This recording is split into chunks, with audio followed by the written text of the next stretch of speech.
디모데후서 2장 8절로 13절 같이 읽겠습니다. 내가 전한 복음대로 다윗의 씨로 죽은 자 가운데서 다시 살아나신 예수 그리스도를 기억하라.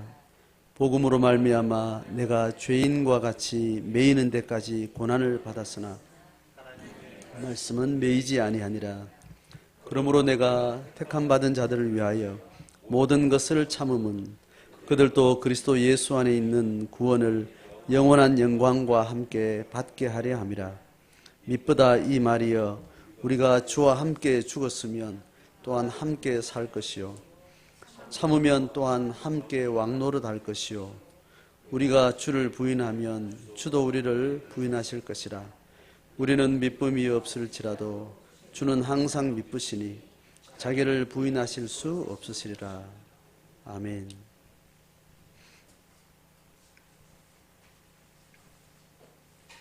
(2장 1절부터) 사도 바울이 예수의 은혜 속에서 강하고 예수의 좋은 군사가 되어서 고난받는 일에 모집한 자를 위해서 기쁘시게 하는 그 우선순위가 전환이 되었다면 그 목적을 향해서 개인의 매임에 붙들리지 말고 하나님의 공적 부르심에 집중을 잘 하라고 이야기를 하고 있습니다. 지난주 내용에서 예수의 좋은 군사에 대한 이야기를 했는데 지난주에 말씀 나누면서 제가 설명을 아마 했는 것 같은데 다시 너무 중요해서 다시 한번 질문을 한번 짚고 본문으로 들어가면 좋겠습니다. 내가 예수님과 관계를 맺고 난 이후에 내가 하나님을 바라보고 또 예수 그리스도와 인격적인 만남을 가지고 그렇게 신앙생활을 하면서 각자 가지고 있는 그 고백이 다 독특한 자기의 삶의 상황 속에서 자기 체험을 통해서 하나님에 대한 고백, 예수 그리스도를 위한 고백, 이제 그게 다 있을 텐데 하나님이 우리를 구원하시고 우리를 받으신 것이 하나님이 우리를 모집한 목적이 있다는 것에 대해서 이해를 한다면 하나님이 나를 불러주셨다는 그 디모데후서 지난 본문의 내용 가운데 모집한 자를 기쁘게 하려는 것, 이게 뭐 여러 가지 내가 정리하고 있고 마음속에 품고 있는 삶의 핵심 가치들이 있잖아요, 그죠? 나는 살아가는 삶에서 나 이것은 너무 중요해. 내가 살아가는 인생에서는 나는 이것이 너무 중요한 가치야. 이제 이런 것들이 신앙 안에서 다 가지고 있을 텐데,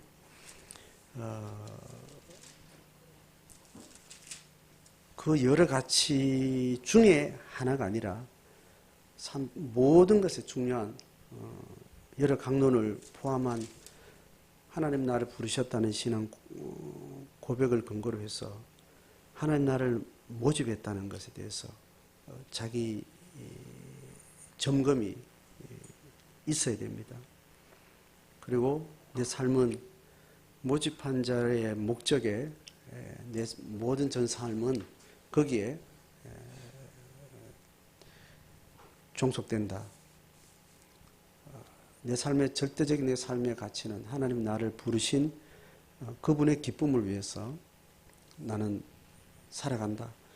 이것에 대한 자기 확증이 어느 정도 분명한지 점검하셔야 됩니다. 그 점검을 매번 중요한 삶의 순간순간마다 그것을 되짚어 보셔야 됩니다. 그래서 나름대로 중요한 결정들을 드러나는 결정이든지 나만 아는 중요한 결정이든지 그 결정을 할 때 이 결정 상황에 나를 부르신 하나님은 이 상황을 왜 주셨을까? 이 상황에서 내가 어떤 마음으로 어떤 결정을 해야 될까? 거기서 하나님이 나를 불어주신 목적이 있는데 그분의 기쁨을 위해서 내가 살기로 결정한 것이 있다면 나는 이것을 그분의 원하시는 선택 기준에 철저하게 신중하게 성령의 지혜를 따라서 결정해야 되겠다. 이제 그런 자기 안에 영적인 확인 이것을 늘 하셔야 됩니다. 신앙생활을 하신다면 그렇게 하셔야 됩니다. 그런데 이 질문은 내가 하나님하고 관계가 맺어졌다는, 나를 부르셨다는, 내가 하나님 앞에 은혜를 입었다는 이 확신이 있고 난 다음에 하셔야 됩니다. 이게 없는데 자꾸 이런 질문을 갖다가 이렇게 오면 안 됩니다. 첫 번째는 하나님에 대해서 기대치를 가지고 있죠. 하나님은 어떤 분인지 모르겠는데 하나님 내하고 개인 관계는 아직 나는 모르겠고 하나님이라고 다 이야기하는 부분에 대해서 나는 기대감이 있다는 거죠. 그래서 그 하나님 의해서 하나님의 은혜 속에 난 살고 싶다. 그 마음하고 그 하나님 내 안함으로 만났다는 것은 아직 다른 문제인 건 아시죠? 그죠? 내가 하나님 앞에 호감이 있다는 거. 그래서 다른 사람들이 저렇게 확신 있게 신앙을 이야기하면서 살아간다는 그 삶이 나도 그러고 싶다. 보이는 세상 말고 보이지 않는 영적 세상에 하나님이라는 분이 성경에 말한 대로 거시기거시하게 계신데 나도 그 하나님을 믿고 따르고 만나고 싶다. 그 마음이 있는 거하고 그 하나님 나를 만나주셨다. 세상에 내 혼자만 있더라도 하나님 나를 위해서 예수 십자가로 나를 구원하셨을 것이고 그 하나님의 심정이 내 속에 너무 분명하게 만나졌다라는 건 딴 이야기인 걸 아시겠죠, 그죠? 그걸 본인만이 확인할 수 있습니다. 그리고 나서 그게 분명하다면 내 삶은 하나님의 부르신 목적, 그분의 기쁨을 위해서 내 삶을 드리는 거야. 그것이 내 목숨일지언정 그것이 내한테는 어떤 미련도 없고 주의 기쁨만이 내 기쁨이야. 이것이 자기에게 분명한지 이렇게 지적으로 자문해 보셔야 됩니다. 그래서 자기 양심에 맞게 어느 정도 확신이 있는지, 어떨 때는 그런 마음이 확 들다가 어떨 때는 아무 생각 없는지, 그 생각을 내 의식 속에 어떻게 인식으로 가져올 때, 정서로 가져올 때 어떤 상태인지 자기를 늘 관찰하셔야 됩니다. 그렇게 하셔서 내가 하나님 제자로 살아가는 내 삶에 늘 기반을 늘 정확하게 주목을 하셔야 됩니다. 그것이 전인적으로 분명하면 거기에 정서가 따라옵니다. 정서가 따라와서 주를 위해서 사는 삶이 내 속에 확신이 없으면 내가 삶에 어떤 의미를 못 찾는 그런 정서적 우울감이 찾아옵니다. 전인격적이라는 말은 아는 것과 의지와 함께 감정까지 잘 버무려져서 온 마음이 거기에 톡 빠진 사람은 그 목적에 내가 잘 간다는 확신이 없으면 감정이 별로 기분이 안 좋아요. 이걸 전인격적이라고 이야기를 합니다. 전인격적인 상태가 조금 못된 상황에는 어떤 상황이냐면 자기가 생각한 바에 대해서 인지를 하고 그것을 자기가 결정을 하잖아요. 그죠? 결정을 했는데 그 결정대로 안 가도 마음에 별로 정서적으로 말이에요. 별로 우울하지 않아요. 예를 들면 우리 아이가 나는 공부를 열심히 해야지. 공부를 열심히 안 하는 것은 학생은 이건 바르지 않아. 공부를 열심히 하면 내 학생 신분에도 맞고 공부를 열심히 하면 내가 이 학창시절에 잘 준비되어져서 내가 어떤 삶을 살아갈지, 내가 어떤 삶을 선택할지에 대해서 많은 선택지가 많고 기회도 많아지고 그게 내 삶도 풍성하게 하지만 공부를 열심히 잘한다는 것은 또 많은 사람들에게 베풀 수 있고 하여튼 공부 잘하는 것은 학생의 신분에서는 이 공부 잘하는 것 열심히 하는 것만큼 가치 있는 일은 없어. 이걸 스스로 이제 생각을 하고 그러면 어떻게 해요? 이게 지적인 과정이에요. 그 다음에 어떻게 해요? 나는 공부 열심히 해야지라는 자의 의지를 확증해요. 그래서 자기 지적인 어떤 판단하고 의지하고가 이제 부합됐죠, 그죠? 요 전 단계는 뭐냐 하면 공부를 열심히 해야 된다라는 것을 하도 들어서 알아요. 그 명제는 아는데 자기 마음 가운데 승복이 안 됐기 때문에 열심히 해야지라는 결정이 의지가 이게 같이 연결이 안 된 겁니다. 그런 상태에 있다가 이게 적어도 따로 놀지 않고 두 개가 딱 합해지면 이제 공부를 열심히 해요. 그런데 열심히 안 하던 애가 축구 차면 즐겁고 쇼핑하러 다니고 영화 보러 다니고 게임하고 이렇게 놀던 게 즐거움이 그런 데는 아이들이 전인격적으로 빠져들잖아요. 그죠? 나는 게임하고 싶어. 게임할 거야. 게임하면 즐거워요, 안 즐거워요? 즐거운 거예요. 이 세 개가 같이 할 때는 이 전인격적으로 뭔 일을 할 때 그 힘이 굉장히 풍성해지는데 그렇게 살다가 공부에 대해서는 한 번도 전인격적으로 살아보지 않았던 애가 지적으로 판단하고 의지를 결정했어요. 결정해서 이제 그 의지를 가지고 이제 공부의 시간대를 많이 하고 집중할 거 아니에요. 그죠? 그래 하다가 집중 잘 될까 안 될까요? 안 되잖아. 안 되는데 이제 좀 딴 걸 좀 해보려고 하면 공차러 가거나 친구랑 놀러 가거나 그 다음에 뭘 해요? 게임하러 가거나 하면 거기는 시간이 잘 갈 거 아니에요. 그러면 즐겁단 말이죠. 그거 즐거운 동안에 게임을 할 동안은 공부를 하고 있는 거예요? 안 하는 거예요? 공부하는 게 바르다고 판단했어요? 안 했어요? 했죠. 결정했어요? 안 했어요? 결정했죠. 그 결정한 거 상관없이 공부를 안 하고 딴 걸 하는데도 기분은 어때요? 공부를 지금 해야 되는데 하기로 결정했고 한다고 바로 알고 있는데 그런데 안 하고 있는 상황에 대해서 공부가 지금 안 하고 안 되고 지금 내가 하려고 계획한 것도 안 하고 있다는 것에 대해서 정서가 어때요? 고통스럽지가 않아요. 나는 결정까지 했었는데 결정한 나는 도대체 뭐고 안 하고 딴짓하면서 이걸 즐거워하는 나는 도대체 뭔가 이 회의가 없는 상태. 이게 전인격적이지 않다는 말이 이런 부분. 좀 더 전인격적인 사람은 공부를 하기라 심대한 결정을 하고 공부를 했는데도 게임 10분만 하고 공부 이제 잘해야지. 좀 환기시키고 이제 공부 잘해야지 하고 이제 했는데 게임을 10분만 하려고 했는데 1시간, 2시간 막 하고 싶고 계속해도 더 하고 싶고 공부는 안 되고 이래 하는 상황의 자신을 볼 때 자기 자신이 너무 한심해 보이고 너무 고통스러운 거예요. 내가 한 결정에 대해서 고통스러워. 그러면 이제 이거를 이제 허벅지를 찔러가면서 이제 안 하게 되고 그러면서 공부에 빠져들면 공부가 이제 어때 즐거워지는 때가 있어요. 공부는 잘 안 돼도 공부한다고 엉덩이 붙이고 1시간 앉아있던 나 자신이 너무 기특한 거예요. 그 다음에 2시간 또 앉아보고 이런 굉장히 기특한 거예요. 또 그것이 주는 하겠다고 결정한 바를 내가 성취하는 과정 자체가 나한테 너무 기쁜 거예요. 그러면서 공부가 주는 또 희열도 느끼는 거예요. 이런 상태로 가는 게 전인격 상태예요. 신앙에서 주님의 기쁨을 위해서 내가 살 거야 라는 의지를 결정하는 것이 중요합니다. 체험이 분명하면 하나님 나를 사랑하신다는 그 체험이 분명하고 어떤 희열보다도 하나님 나를 구원하셨다는 그 사랑에 내가 집중할 때 오는 내 존재의 전적인 그 부요함 이 절대 경험을 하고 나면 의지를 내가 이제 주를 위해서 살 거야 라는 결정을 했는데 전인적으로 따라주는 상태는 그렇지 않 살아도 기분이 별로 마음이 상하지 않는단 말이죠. 그런데 많은 훈련을 통해서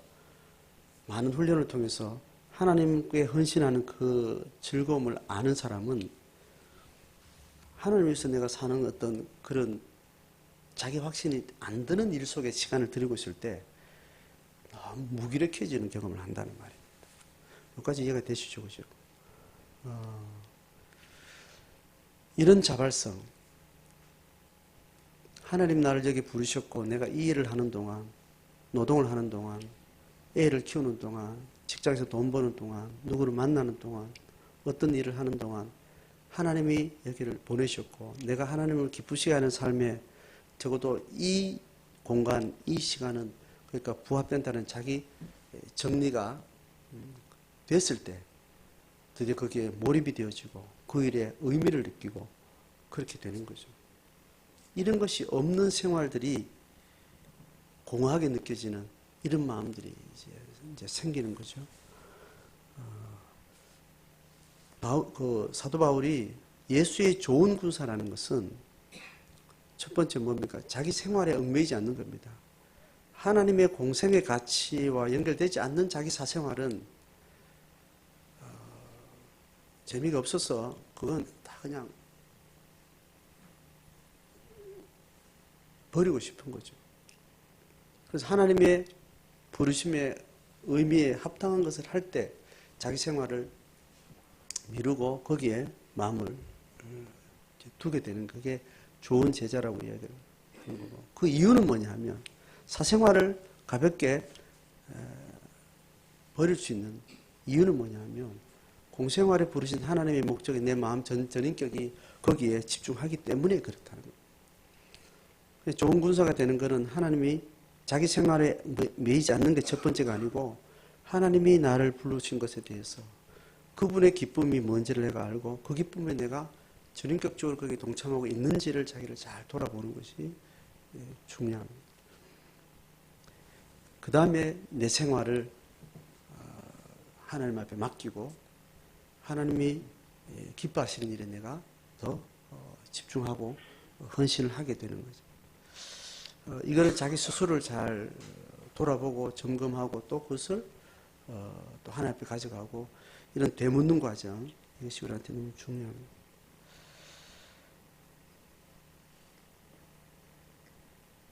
그 이야기를 하고 나서 이제 오늘 본문에 들어오는데, 사도 바울이 예수 그리스도 은혜 가운데 강하고 또 나를 모집한 자를 기쁘시게 이야기했는데, 이제 그 나를 모집한 자가 누구고 어떠한 분인지를 다시 한번 또 이야기를 하려고 좀 더 좀 깊은 영역으로 지금 들어오는 게 8절입니다. 이렇게 말합니다. 내가 전한 복음대로, 사도 바울이 전했던 좋은 소식, 예수 그리스도 이름으로 좋은 소식을 전했던 그 내용의 핵심이 뭐냐 하면 죽은 자 가운데서 다시 살아나신 예수 그리스도라고.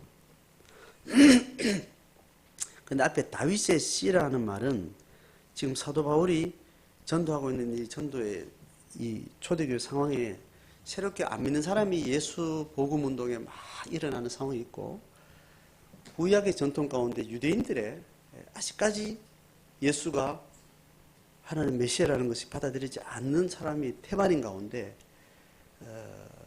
유대교 전통에서 예수를 받아들인 사람도 있고 받아들이지 않는 사람도 있고, 이렇게 오는 이게 갈등 속에 사도 바울은 계속해서 지금 일어나고 있는 예수를 믿는 이런 신앙운동이 바로 구약의 이스라엘의 유대교 전통의 하나님의 구속사에 연결된 것이라는 이 신학적인 이야기를 계속 강조를 하고 있는 겁니다. 그래서 그 다윗의 씨다 이야기를 자꾸 이렇게 연결하는 겁니다. 지금 우리 입장에서는 사실 별 중요하지 않는 거, 이건 당연한 거니까 유대인들을 의식해서 지금 이런 것들이 자꾸 이렇게 붙는다고 생각하시면 됩니다. 자, 우리로서는 죽은 자 가운데서 다시 살아나신 예수 그리스도, 이게 복음의 핵심인 거죠.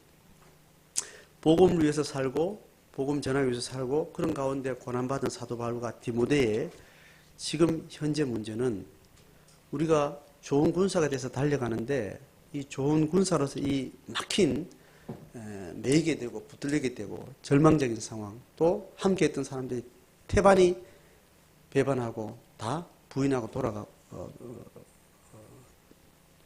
사도 바울에게서 등 돌리게 되고, 이런 상황 가운데 좋은 군사로서 우리의 자격 요건을 생각하는데 그 핵심이 뭔지를 이야기하는데, 그 핵심은 죽은 자 가운데서 부활하신 예수를 이야기하는 거예요. 그래서 예수 그리스도를 기억하라. 그래서 많은 고난 가운데 그 고난의 가장 깊은 어둠, 또 가장 고통스러운 답이 보이지 않는 그 가운데 이 상황을 견뎌내는 그로서는 점점 깊게 하나님께 나아가고 점점 깊게 자기 존재에 대한 질문에 들어가다 보면 결국은 어디에 최종적으로 맞닥뜨리는가 하면 나를 구원하신 예수 그리스도, 그분이 내게는 왜 희망이 됐고 그 희망 따라 달아왔는데 왜 이런 절망 가운데 매여 있는 것이, 내가 희망을 향해서 달려왔는데 복음의 그 엄청난 영광을 향해서 달려왔는데 지금 닥친 상황은 너무너무 저주스럽고 너무너무 치욕스럽고 너무너무 절망스러운 그 양극단을 몸으로 겪으면서 여기서 나는 나를 새롭게 확인해야만 이 반대급부의 이 모순적인 상황을 내가 다시 돌파할 수 있겠는데, 그러면서 영적인 진원지를 향해서 다시 들어가는데 예수를 다시 생각을 하는 거죠. 그 예수는 결국 어떤 예수냐면 십자가를 통과하신 예수라는 거예요. 자기의 주장과 자기의 존재의 모든 어떤 것도 철저하게 하나님의 한목적성에 철저하게 맡겨버린, 자기 자아를 철저하게 부인하고 나를 통해서 일하실 하나님 앞에 어떤 선판단도 다 내려놓아버리는 그 죽음에 자기를 드린 이 예수 정체성을 이제 다시 보게 되는 겁니다. 그래서 내가 지금 예수 생명 때문에 이 길을 나섰고 예수 생명 때문에 이렇게 달려와서 이 지경에 왔는데 생명이 다 날아간 것 같고 그런 상황 가운데 이게 도대체 뭐지? 이렇게 생각했을 때, 아, 그렇지. 예수가 우리에게 주셨던 그 생명은 죽음을 통해서 얻은 거기 때문에 나도 그 예수의 생명을 계속 이어가고 확장해가고 예수의 생명으로 이 복음을 끝까지 달려가려면 이 생명의 근원지가 자기 죽음을 통해서 만들어진 생명이라는 것을 기억하고 매번 내 자아가 살아 움직이고 내 주장이 뭔가를 일하려고 하고 내 이해 속에서 뭔가를 모든 걸 합리적으로 가려고 하는 그 나의 나된 것들을 철저하게 그냥 내려놔버리고 나를 부르신 그분한테 모든 생각까지도 판단 중지하고 맡기는 이 죽음. 육생명이 죽는 것은 너무나 쉬운데 내 의식에, 내 경험에, 내 인식에 자기 세계를 내가 포기한다는 건 너무 사실은 어려운 일. 그거를 사도 바울은 자기 안에서 경험하고 나서 디모데에게도 이제 권하는 겁니다. 물론 디모데도 이런 자기 골방의 과정을 통해서 결국은 예수 그리스도의 십자가와 죽음에 이르는 그 생명의 근원을 또 묵상해 가겠지만 사도 바울은 그것을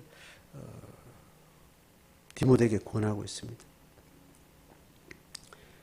그래서 결국은 고난의 직면에서 이 고난에 대해서 뜨거워하고 도망가 버린 사람 말고 뜨거워하고 도망가 버린 사람들은 좁은 문을 가지 않는 사람이에요. 넓은 문일 땐 그냥 우 가다가 좁은 문에 한번 딱 사건 상황으로 한 시대를 또 한 상황들을 하나님께서 딱 흔들어 놓으면 넓은 길에 인식 속에 갔던 사람들은 좁은 길을 딱 당하면서 바로 흩어지게 됩니다. 그리고 좁은 길인 줄 알고 걸어왔고 좁은 길을 갈 만한 사람들은 여기서 또 등 돌리지 않고 여기서 고민을 시작합니다. 내가 왜 왔지? 왜 이런 일이 생겼지? 처음에는 이게 왜 상상지도 않은 일들이 좁은 문이 딱 오니까 내가 왜 이 길을 걸어갔지라는 질문부터 하게 되는 겁니다. 지적으로는 다 알죠. 내가 복음 때문에 전도 헌신하고 뭐 이런 지적으로 머릿속에 인식되는 거 하고 자기 실존의 극단의 위기 상황에 깊은 골머리를 앓으면서 내가 왜 이렇게 왔지? 나 왜 이렇게 우울하지? 왜 이렇게 두렵지? 왜 이렇게 화가 나지? 왜 이렇게 손해본 것 같지? 뭐 이런 어둠이 엄습하는 그 상황 가운데 내가 이 길을 걸어왔던 걸음을 계속 돌아보면서 결국 예수님이 어떤 분인가를 이제 보게 되는 거죠. 9절에 복음으로 말미암아 내가 죄인과 같이 매일인데까지 고난을 받았지만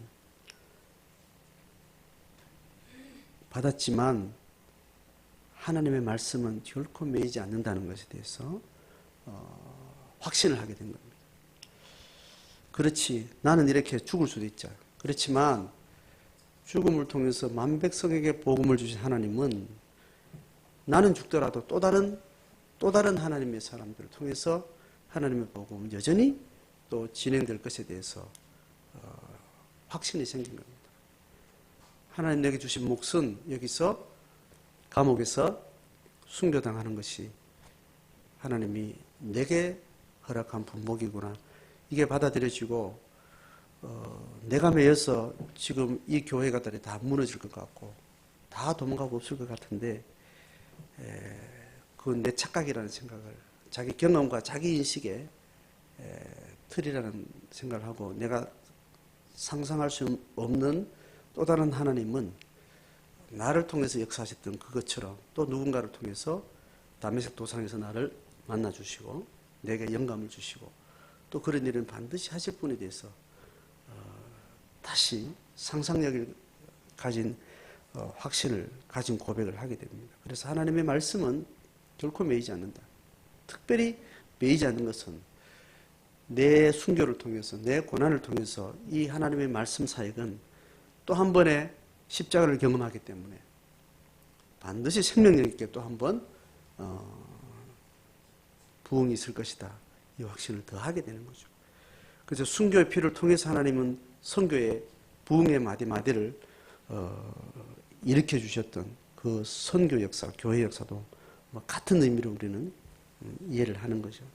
그 사도 바울은 자기가 이제 죽음에 왔을 때 죽음은 내 죽으면 아이고 저 어떡하나 이런 걱정들이 이 길 자체가 매번 환골탈태의 마디를 겪으면서 뻗쳐나가는구나 이런 역사의식을 갖게 된 거죠.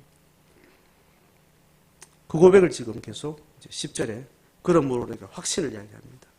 내가 택함받은 자들을 위해서 모든 것을 참고 기쁨으로 감당한다는 거죠. 이유가 뭐냐 하면 택함받은 백성을 위해서 내가 그렇게 했는데 그 택함받은 백성들도 들도라는 말은 그들을 위해 헌신한 나뿐만 아니라 그들도 이야기를 하는 거예요. 그리스도 예수 안에 있는 그 구원을 영원한 영광과 함께 받게 하려고 자기는 그게 목적이래요. 하나님이 구원하실 하나님의 역사의 그 현실화를 위해서 나는 내 주어진 시공간을 거기다가 다 나는 투자할 거야. 거기다 쏟아부을 거야. 그리고 거기에 내 존재 의미를 거기다 다 맞출 거야. 이게 이제 사도 바울의 자기 이제 고백이죠. 그래서 하나님의 경륜이 이 물리적인 시간의 역사 속에서 그렇게 진행된다는 걸 아는데 그 시간대는 하나님의 손에 달려 있지만 내게 경점 같은 하나님의 긴 구속 역사의 긴 세월에 비하면 내 육신의 생명은 한 점을 스쳐 지나가는 것 같은 순간 같은 찰나 같은 이 시간이지만 나로서는 이 한 경점의 시간을 하나님의 구속 역사의 완성을 향해서 나는 초점할 거라는 이제 그런 고백을 이렇게 담고 있는 겁니다. 택함 받았다라는 것은 하나님의 구원의 대상을 이야기합니다. 성경 전체적으로 하나님의 택함의 모든 대상은 모든 피조물을 이야기하는 거죠. 그래서 하나님의 구원, 하나님의 창조에 잃어버린 그 토부를 하나님의 완성해 가시는 그 역사 속에 나의 이 경점을 철저하게 거기다가 드리고 있다라는 그 고백인 겁니다. 자, 그리고 나서 11절은 12절, 13절은 어떤 시적인 이제 자기 고백을 정리를 하고 있습니다. 미쁘다 이 말이여. 자, 정말 이거는 너무너무 믿을 만하다. 미쁘단 말은 정말 믿을 만하다. 이 말이에요. 신실하다라는 말, 믿을 만하다 이 말입니다. 그리고 이제 반복적으로 이야기합니다. 우리가 주와 함께 죽으면 함께 살 것이요. 참으면 또한 함께 왕노릇할 것이요. 이제 함께 죽고 산다는 것은 예수님의 십자가 죽음과 삶이라는 그것을 그대로 묘사하는 말이고 현실적으로 자기 내적인 자기 자아가 함께 죽었을 때는 과정은 내가 이 고통스러운 상황을 잘 견뎌내는 상황이라고 그렇게 묘사할 수 있죠. 그렇게 하면 함께 살 것이요 라고 말하는 것을 두 번째 줄에서는 뭐라고 그래요? 함께 왕노릇 할 것이라는 거예요. 왕노릇 한다는 것은 이 모든 상황을 내가 지배한다는 거예요. 사실은 그 모든 지배권은 예수께 있는데 예수 생명이 내게 전가되고 전이 되고 그것이 내 생명이 되면 내가 어떤 상황도 나를 지배하는 위치에 있지 않고 어떤 상황도 내가 그 모든 것을 지배하게 되는 겁니다.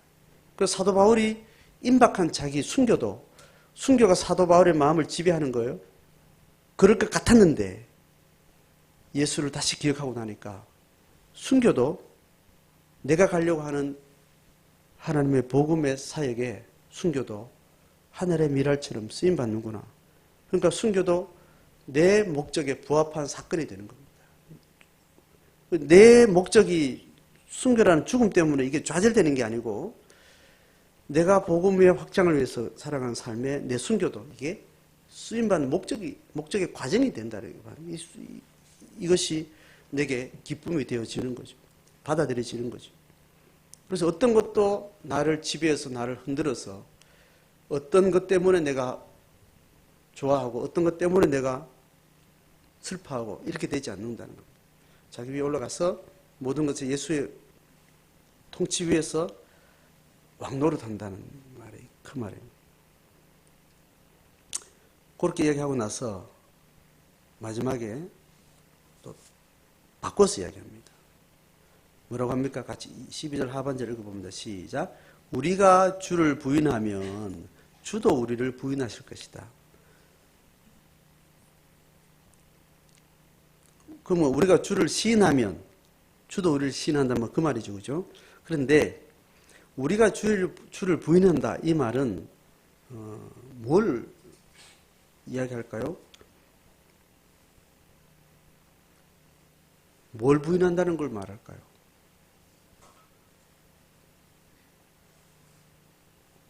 우리가 주를 부인한다는 말은 지금 이 맥락 속에는 이런 거예요. 주는 예수님이잖아요. 그죠? 우리가 예수의 주되심을 인정하죠. 자, 신앙의 일반적 상황에서 하는데 예수 때문에 이 길을 걷다가 고난이라는 것이 온 거예요. 예수 때문에 내가 죽게 생겼다. 예수 때문에 벌려놨던 모든 일들이 이 사건으로 인해서 다 파토가 나고 다 끝장이 나버리고 다 망가져버려요. 그동안 열심히 달려왔던 예수 때문에 달려왔던 그 달이 다 헛방이 돼요. 그런 상황으로 지금 인식이 되는 거예요. 그런데 내가 예수를 기억하니까 예수는 우리의 생명 됐는데 그 예수 생명은 죽음을 통해서 되는 거야. 이걸 앞에서 이야기했잖아요. 그런데 우리가 이걸 부인한다는 말은 예수의 죽음 없이, 예수의 십자가 없이 예수의 부활 생명이 가능하다라고 이렇게 생각하는 거예요. 그러실 수 없어요. 머리로는 예수 구원, 예수 십자가, 예수 부활 뭐 이렇게 하고 있지만 실존적으로 나는 죽기 싫다는 거예요. 난 죽기 싫어. 이건 아니야. 십자가의 원리를 내가 받아들이지 않는 것을 예수를 부인한다 이렇게 이야기로 이제 이해되는 거죠. 우리가 고난 가운데 주를 부인한다는 말은 나는 십자가에 죽기 싫다라는 거예요. 내 걸 다 하나님 앞에 못 맡기는 상태예요. 내 자아에 그럴듯한 것들을 내가 다 포기하고 하나님의 손에 그냥 맡겨버리는, 이게 안 되는 거, 이게 주를 부인한다는 말이에요. 내가 너 주인이야. 네가 하나님이 지혜랍시고 네가 열심히 달려왔는데 그 지혜도 더 이상 쓸모없는 상황까지, 답이 안 되는 상황까지 왔을 때 네가 하나님께 구하는 지혜 샷다 내리고 그냥 하나님 앞에 턱 맡겨라. 그래서 지혜를 내 머릿속에 굴릴 때 막 기도할 때 오는 그 불안과 화와 우울감과 그 두려움, 이 모든 것도 그냥 하나님 앞에 맡겨버려라. 그 맡기는 순간 그 십자가의 자아를 못 박는 그 과정인데 이게 안 되는 거야. 예수 십자가는 좋지만 나는 못하겠어요. 알겠는데 그게 안 돼. 이게 주를 부인하는 상황이 되는 겁니다. 그러면 주도 우리를 부인하는 겁니다. 주님이 우리를 부인한다는 어떤 말일까요? 예수 부활 생명이 내게 누려지지 않는 거예요. 예수의 부활의 생명은, 내게 주시는 생명은 어떠한 상황과 상관없이 나를 자유케 하시고 평안케 하시고 기쁨을 주시고 첫사랑의 생명력으로 나를 풍성하게 하시는 것이 예수와 절대관계에 있는 자가 누리는 생명인데, 어떤 상황과 관계돼서 내 자아가 그것을 포기가 안 되니까, 여전히 내가 못 내려놓으니까 주님이 주시는 평안을 못 누리는 상태예요. 그게 결국은 주님께서도 우리를 부인한다, 이렇게 이제 표현을 하는 겁니다. 그러니까 주를 부인한다, 우리가 주를 부인한다는 말은 주님의 십자가를 내 실존으로 못 받아들이는 상태예요. 주를 부인하는. 그러니까 예수의 생명이 내 속에서 없는 거죠. 그러니까 여전히 기를 쓰고 악을 쓰고 속을 앓고 마음이 애간장이 녹고 암이 걸리는 거죠. 노려져 걸리는 거. 불면증이 오는 거죠. 이제 그런 심리적인 신경쇠약 상태가 오게 되는 거죠. 심리적으로. 사도 바울 자기 경험이겠죠. 그죠? 얼마나 고민 많이 하면서 고통 중에 마음까지도 아직 거의 승복이 안 돼서 그렇게 애를 태웠겠어요. 그런데 자기 자신을 죽음에 던지고 부인하고 나니까 오는 그 밀려오는 그 기쁨, 그 평안, 이제 이런 것들을 경험한 사람만이 표현하는 어떤 방식이겠죠.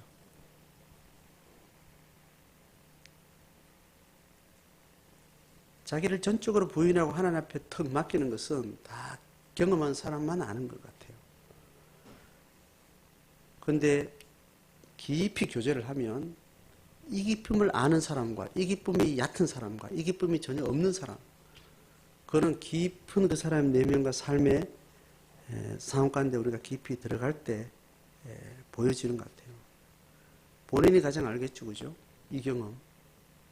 어떤 사건이 됐든지, 밖의 사건인지 안의 사건이든지, 어떤 사건이 살아오면서 내가 하나님의 가장 깊은 나락의 밑바닥에 떨어져서 거기서 가장 은밀하게 예수를 정대면에서 만나는, 거기서 하나님이 바닥을 치고 이 세상에 어떤 조건도 줄 수 없는 하나님을 만난 자만이 경험하는 그 영혼의 환희를 경험하고 자유를 경험하는 것은 본인이 가장 합니다. 깊이 사귀면서 우리가 그 진정성을 또 우리가 지체를 통해서 만나게 되는 거죠. 부목사 생활할 때 한 100명, 200명 되는 교회에 갔었는데 신방을 이렇게 아주 제가 사역 아주 초짜 때는 제가 제 안에 있는 열정이 아주 뜨겁고 막 그냥 순수할 때죠. 그냥 내 경험이 너무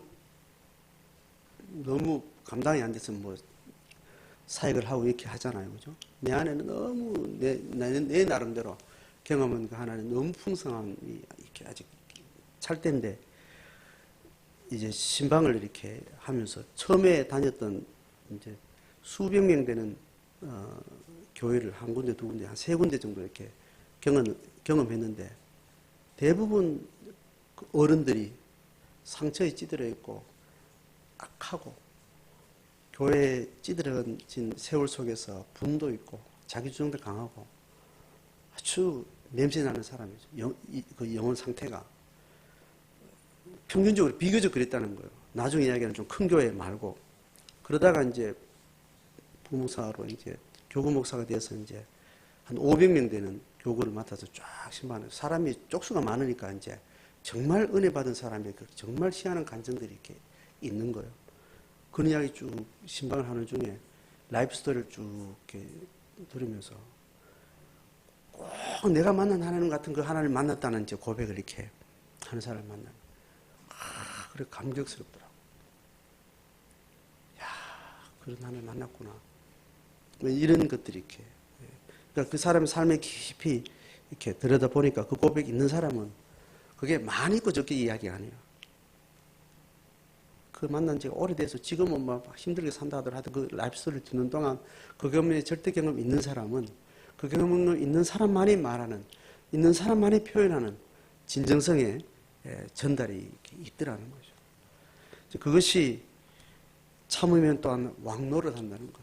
이 땅에서 떵떵거리는 뭐 이런 거하고 다른 참 무아지경 같은 그 내적인 평안을 경험하는 이 신체험이고 신경험이 되겠죠. 그죠? 그런 것이 있더라는 거죠.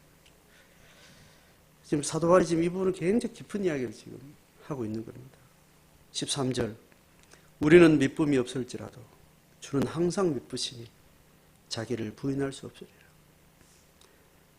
우리는 이렇지만 하나님은 정말 믿을 만한 분, 예수를 믿을 만해서 주는 항상 미쁘시니까 자기를 부인할 수 없으리라. 이 말은 뭐냐면 내가 십자가의 고난으로 죽게 그냥 맡겨버리면 주님은 절대로 내 마음 냉랭하게 그냥 그저 두지 않는다는 거예요. 내가 예수 십자가를 내가 신뢰를 한다면 그냥 내 목숨 죽게 그냥 맡긴다 생각하고 딱 마음을 딱 내려놓으면 그때부터 하나님 주시는 생명은 절대로 헛방이지 않다.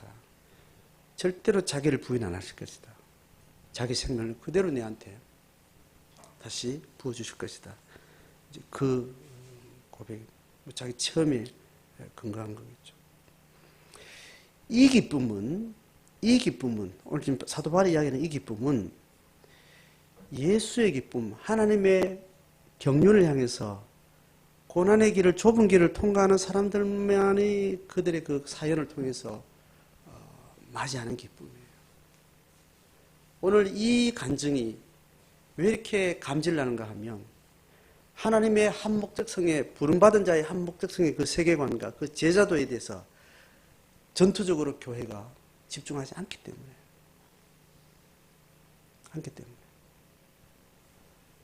집단적으로 함께 집중을 하지 않는 세속화된 교회를 지나는 동안 너무 많은 숫자가 집단 자체가 하나님의 목적에 지향하는 바가 아닌 거예요. 종교의 집단. 그럼에도 불구하고 가끔 이런 간증이 있는 이유는 하나님이 개인 사생활을 다룰 때 이런 일이 일어나는 겁니다. 고난이 교회 공동체가 고난의 어떤 목적을 향해서 가지 않고 한 개인이 받은 은혜 때문에 그 하나님을 향해서 자기 헌신과 자기 고백을 정직하게 걸어가다가 만난 사건, 그걸 통해서 이런 예수 생명 경험을 하게 되는 거예요. 가물에 콩나듯이. 또 그동안 대부분의 간증은 새마을운동 성공수기라고 제가 청년 때 하도 이 말을 너무 딱 들어가지고 내가 매번 이 설명할 때 이렇게 설명을 합니다. 새마을운동 성공수기. 대부분의 제가 청년 때 들었던 대부분 교회가 집단이 부흥회 때나 어떤 일을 통해서 하는 간증 집회들 대부분 이런 거였어요. 그런데 개인적으로 들었던 많은 은혜 체험이나 예수의 경험들은 그 개인적으로 하나님께서 주신 영감을 따라서 일을 살아가는 동안 환난과 또 모진 삶의 고난들, 위기들을 겪으면서 그때 하나님 앞에 그 믿음을 근거로 고민하면서 골방에서 예수를 체험하고 회복을 경험하고 이제 그런 간증들이 또 있었던 것 같아요. 여러분, 우리가 이 바울의 이 고백이 사실이고 오늘 이 시대도 바울의 이 영감과 다를 바 없는 간증들이 우리에게도 들리는 바 되는데 이 시대 교회는 어떻게 이런 간증이 메마르고 낯설고 그렇겠습니까? 우리 개인이 하나님의 부르심의 정직한 질문 속에 신앙생활을 분별 있게 하셔야 되고 그것이 교회 공동체로서 교회가 집단으로서 지향해야 될 바 하나님의 나라와 또 신앙의 길에 함께 잘 주력할 때 거기에 부합하는 고난도 만나게 되고 고난을 만나는 만큼 떠날 자들은 떠나고 배반할 자는 배반하고 끝까지 좁은 길을 가겠다는 사람들 속에 예수께서 만져주시는 이런 영감이고 고백이고 간증이 되는 것 같습니다. 하나님은 주의 재림 때까지 이 역사를 끊임없이 가실 텐데 많은 숫자를 가지고 한다 안 그랬습니다. 소수가 한다 했기 때문에 소수가 한다는 말은 나만 남았다 할지라도 실망하지 말라는 거예요. 하나님은 소수를 통해서 좁은 길을 통해서 하나님의 역사를 감당한다 하시니까 그 길에 좌절하지 않고 내가 분명하면 그것으로 분명한 거예요. 옆에 사람이 분명하지 않아도 상관없어요. 하나님은 개인을 통해서 그렇게 확증해 가시는 분이니까. 그 믿음의 길을 각자 주신 신앙의 분량 따라 감당하시고 또 우리 다음 세대 한국교회 이렇게 무너지고 망가지고 아무 상관없습니다. 하나님은 그렇게 쪽수 많은 걸로 일해 오지 않았고 앞으로도 그러실 거예요. 그래서 한 번씩 그 시대의 고난을 통해서 타락한 세속화를 통해서 하나님의 교회를 한 번씩 뒤집고 걸러가실 때 하나님의 촛대를 이리저리 옮기면서 하나님의 구속사는 또 어김없이 진행이 되는 겁니다. 각자 몫으로 자기에게 고백된 그 주님 앞에 신실하시면 좋겠습니다.